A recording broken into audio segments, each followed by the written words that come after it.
కొన్నావా? నీ కోసం ఎంత ఎత్తుకున్నా బాబు. ఈ వాసంలో నన్ను ఎత్తుకుంటూ వచ్చాడు మామ.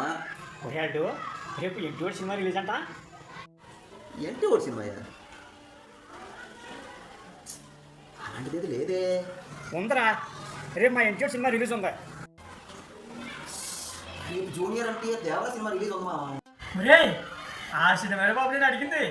ఓహో, ఎన్టీఆర్ దేవరకు వచ్చిన కోట్ల ఇవి. మా ఎన్టీఆర్ మనవరా బాబు. ఆ సినిమా వదులుతానా? ఫస్ట్ షో చూసేస్తాను. మావ టికెట్లు దొరకట్లేదు మావ. అయినా నీ అభిమానం చూస్తుంటే భలే ముచ్చటేస్తుందిలే. నేనే తీస్తాను నీకు టికెట్ ఏదో, కానీ టికెట్ 500 మావ. ఇవ్వమంటావు ఏంటి? ఓహో అన్నీ మన సుబ్బారావు గారు 200 అయితే టికెట్ తెచ్చాడు. ఈడేటి 500 అడుగుతున్నాడు. మనల్ని బిగించేస్తున్నాడు ఏంటాడు.